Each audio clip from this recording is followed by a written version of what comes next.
Beautiful, beautiful. Wow. And that's our lesson for today. She does a wonderful job of sharing with us the truth. Thank you so much, Coleman and Leanne. Powerful stuff. Well, we've been doing a series of lessons inspired by this New York Times bestseller from Jen Sincero named You Are a Badass. Now, can I say that in church? I think I can. Because the truth is, you are a spiritual badass. That's the essence of who and what you are.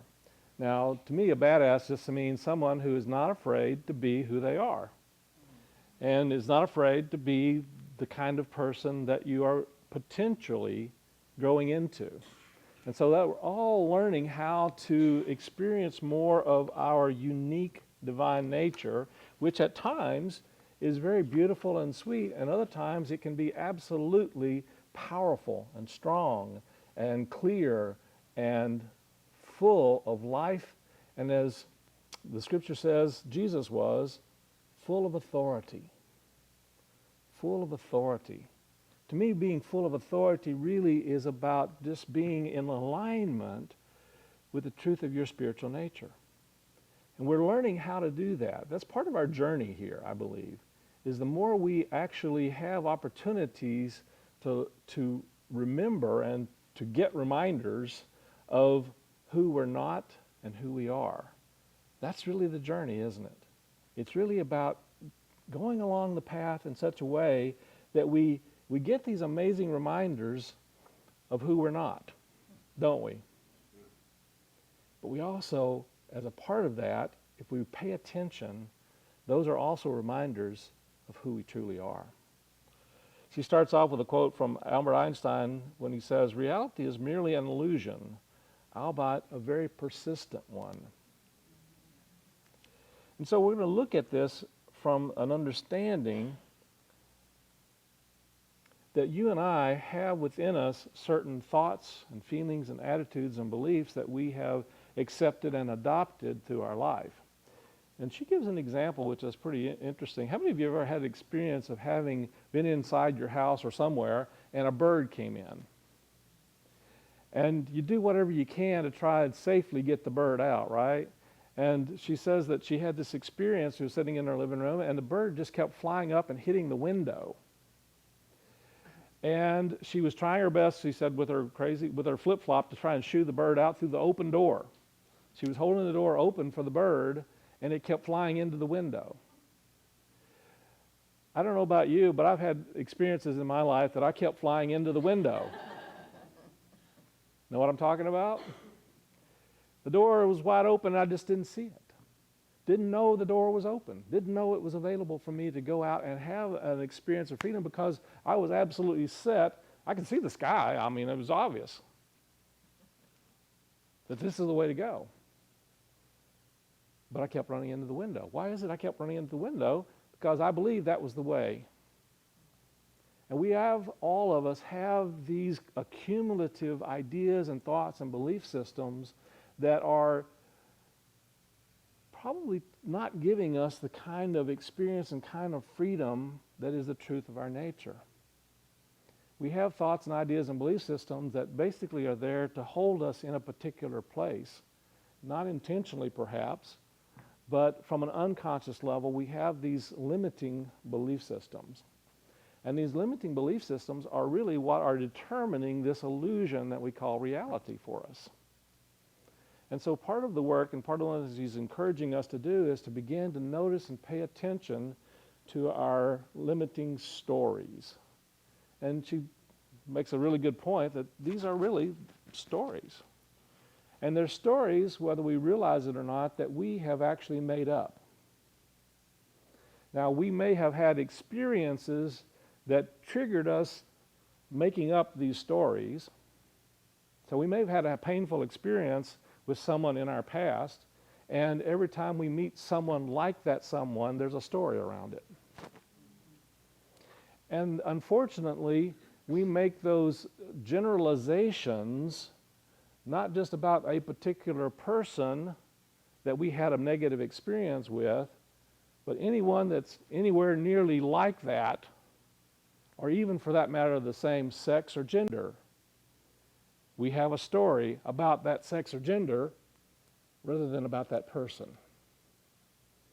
And one of the things she's pointing out is that part of our work is to begin to let go. And the powerful thing about that, we are such amazing creative beings that we will continue to create other experiences like that with people that are nowhere in it, not even like the person we had that negative experience with. You realize that? And the reason is because we created a story. This kind of person is like this. Got any stories like that? This is what we call prejudice, bigotry, bias.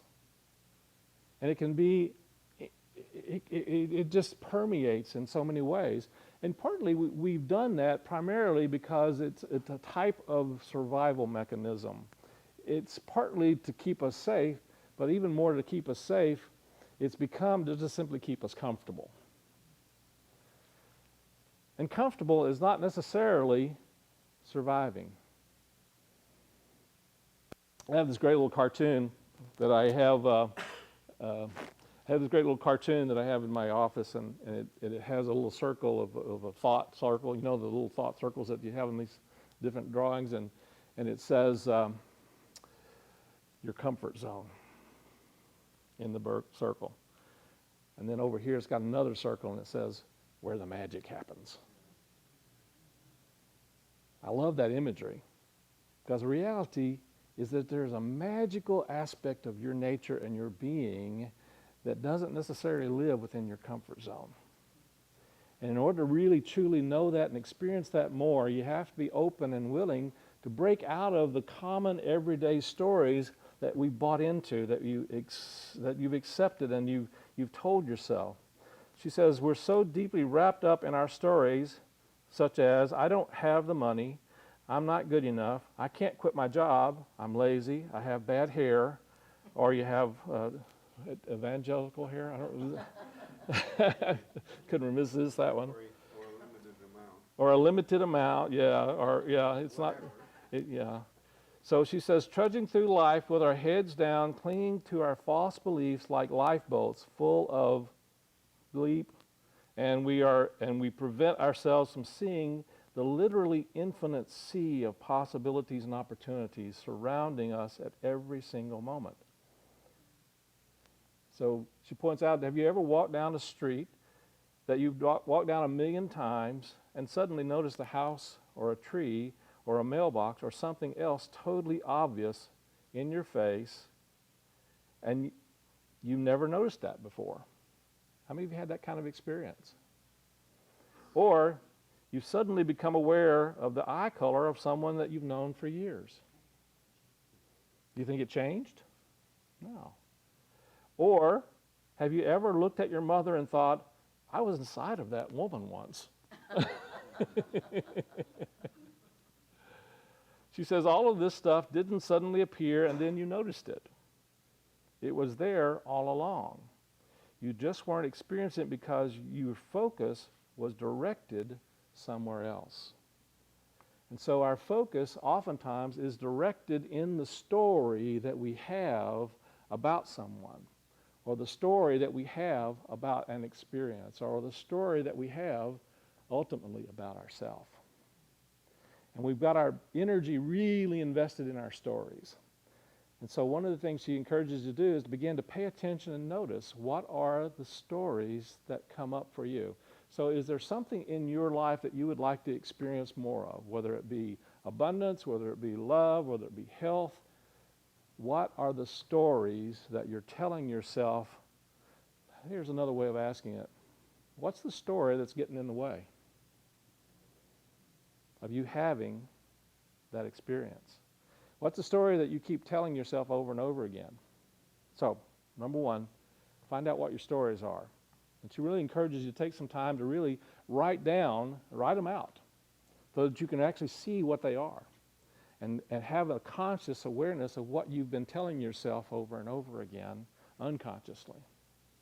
Interestingly enough, probably if you sat down and really looked at it, if someone asked you why you don't have such and such, you may come up with, I don't know, but if you really looked at it and really take some time to reflect on it, something would come out, and you would get an awareness of the story that's going on in your subconscious mind that you are using to keep you from benefiting and from having and experiencing and being who you really are and who you come here to express and who you come here to be. So the second thing that she really encourages you to do is to ask yourself this question: what am I getting out of this story? What is the underlying payoff, is what we call it in the psychological terms. What am I getting from staying stuck in this story? What am I getting, what's the payoff of me continuing to fly up against the window over and over again? On some level, there's some benefit that your subconscious mind tells you is there for you and is trying to keep you, one, either safe or comfortable or happy in some way. It's a limited way. It's a way that really doesn't probably work the best for you, but there's something psychologically that you are holding on to that you believe is giving you a benefit in some way. And so you ask yourself, okay, well, what is it? What could that possibly be? And then write those down. Write down all of the first part, I call them yell butts. What are all my yell butts from having what I want? And the second part is, what's the payoff? What am I getting paid to hold on to this kind of thinking?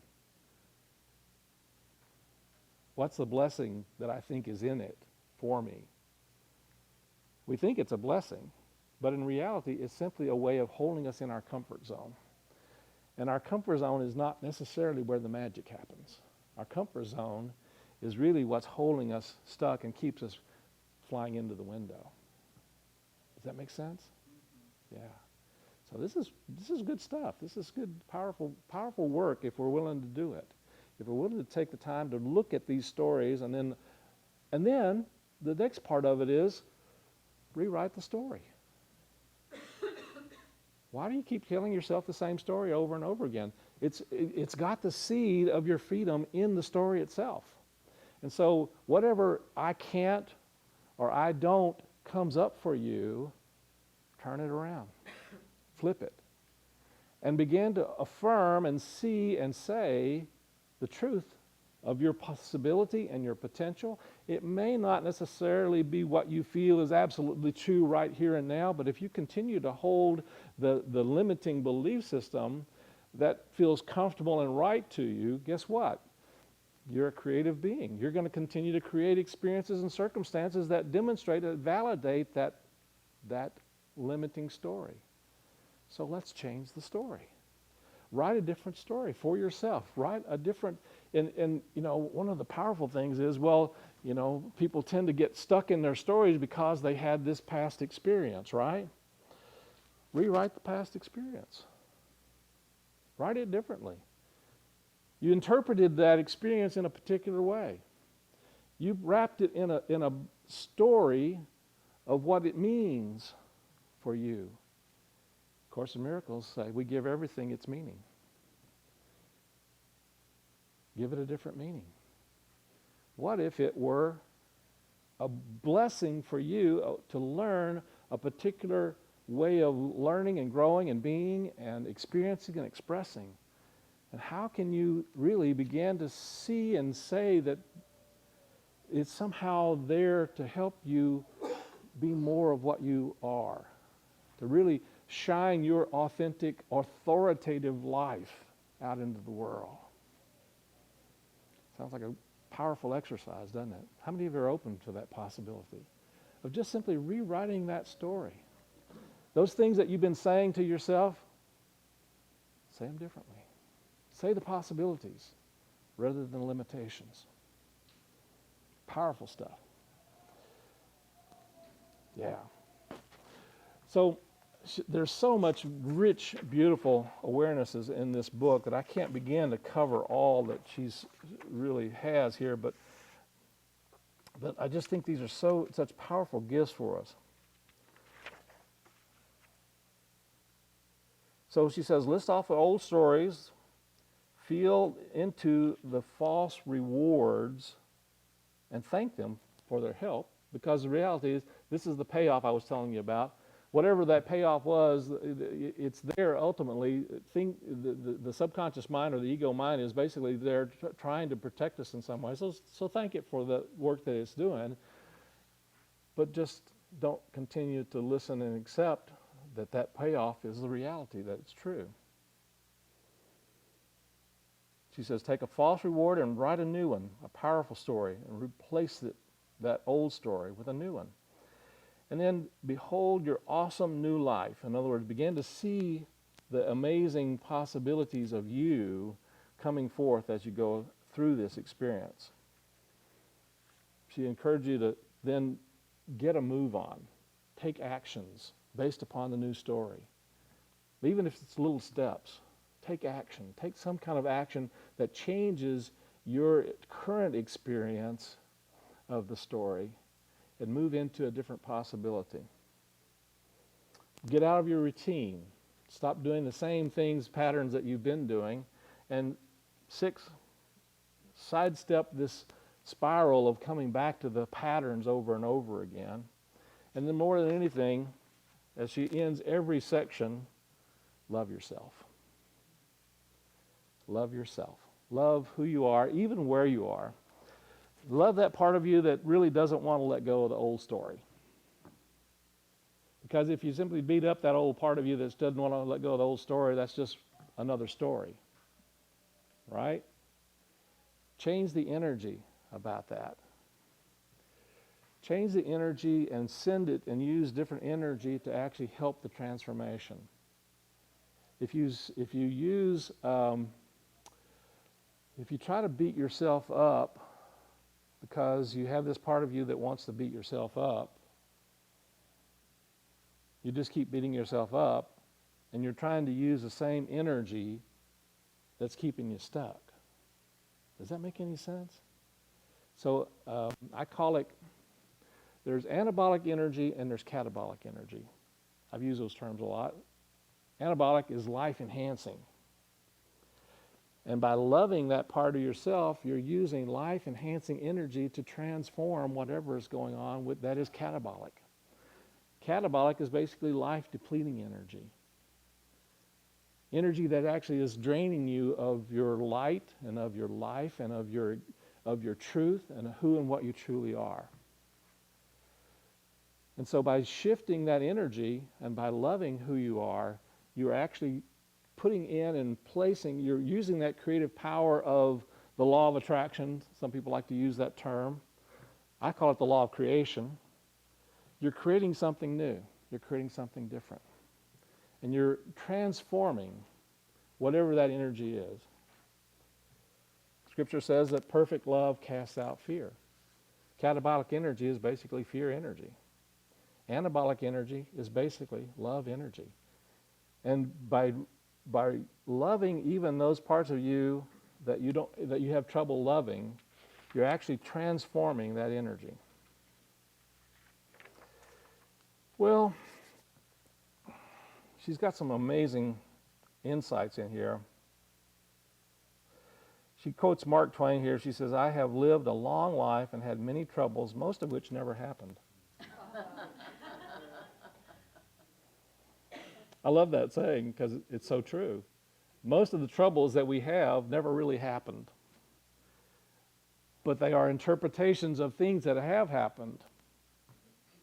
And if we begin to transform our interpretations of things and experiences and circumstances, whether you realize it or not, you are automatically beginning to change the patterns that created those circumstances in the first place.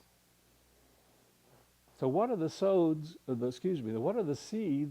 that you are choosing to sow in this moment, here and now? Is it seeds of fear, of overwhelm, of not enoughness, or maybe too muchness, too much of to do and too much of this, and Not enough of that. These are just stories that we're telling ourselves. And part of our work is to begin to transform our thoughts and our feelings and our energies and our beliefs in such a way that we are continually recreating something that is life-enhancing, life-giving, that is really giving us an awareness of who and what we are on a deeper and richer level.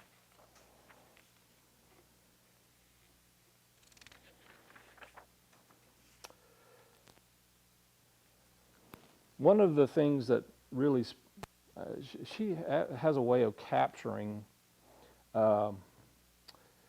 spiritual truths in a very profound and irreverent way. And I think in some ways that's one of the things I do like about her way of saying things in writing. I can't begin to use the same kind of language that she uses. It's just not really, I'm not comfortable with that. I'm still in my comfort zone in that respect. So, but she has a way of saying things that really, and she says them in such a way that it actually begins to shake up your normal routine way of thinking. And I value that. And I think there's real power in us really beginning to think and look and see things from a different perspective. But one of the things I'll invite you to do is actually look over here in this direction.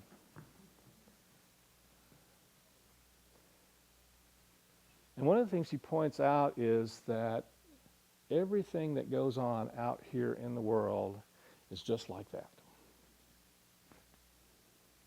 Everything that you experience out here in the world is a reflection. And it's a reflection, whether you realize it or not, it's a reflection of you. And it's a reflection of where you are in your awareness. It's a reflection of where you are in your conscious and subconscious thinking and energy and vibration.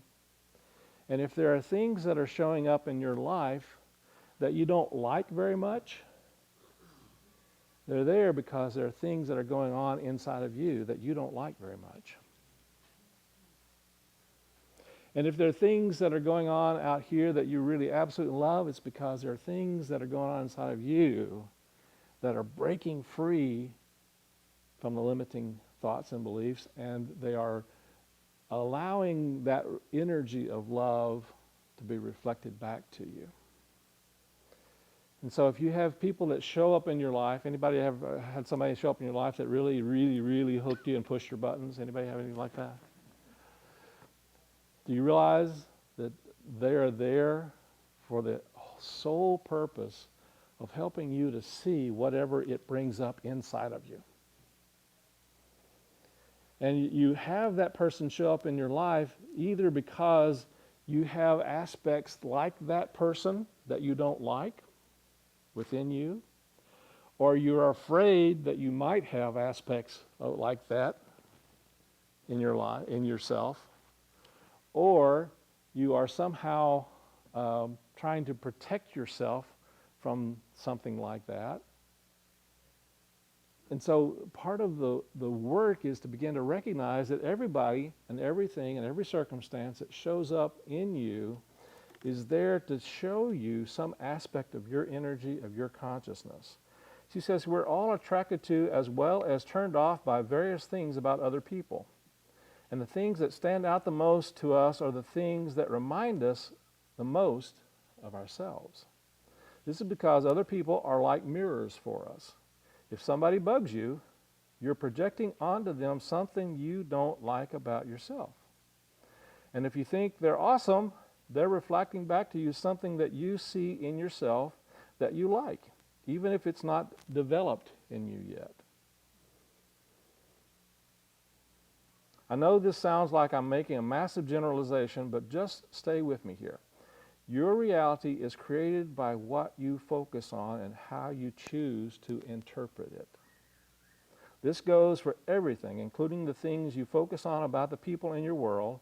For example, depending on who you are, you could react in a myriad ways to your new boyfriend or girlfriend constantly referring to you as the giant dumbass.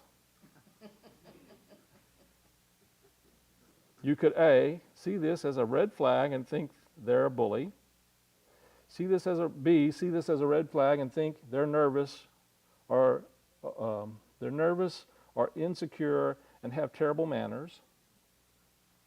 C, this is a green light because they're in so much pain that they need to abuse other people. They really need someone as understanding as I am.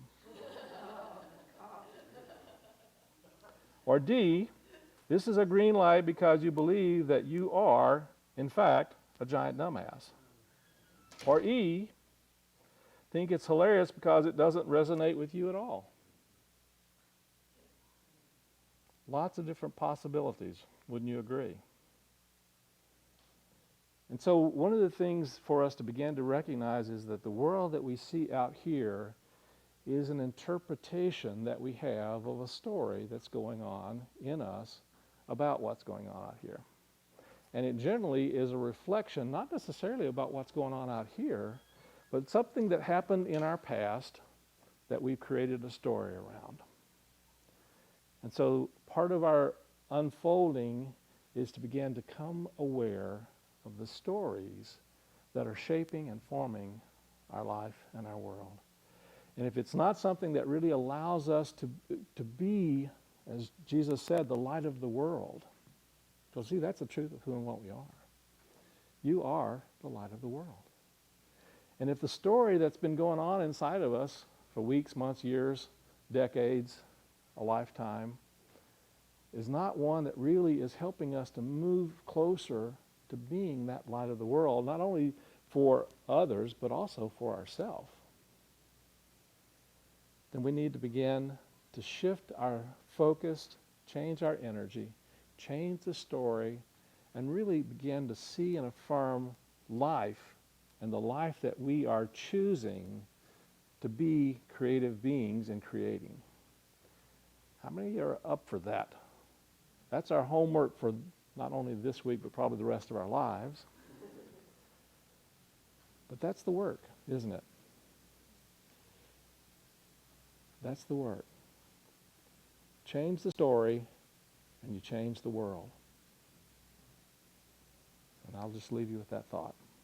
And so it is. Let's move into our meditation time. Let's sit over here. So just take a nice deep breath now and breathe into the heart space. And just breathing in and out, allow that energy of the heart to resonate within your physical being, but even beyond, into the soul of who and what you are. Let that energy of the heart, of love, of acceptance, of peace, of life, begin to grow and radiate. Let it radiate to every cell in your physical body. And just hold a thought of love for each and every cell.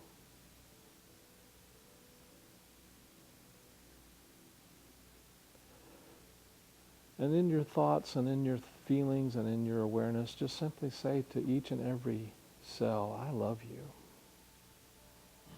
Thank you. Thank you, thank you for being light and health and wholeness.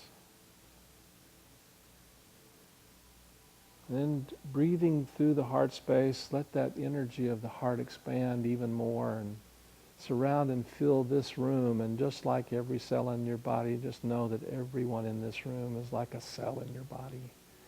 That we're all part of the one whole life and being of the divine.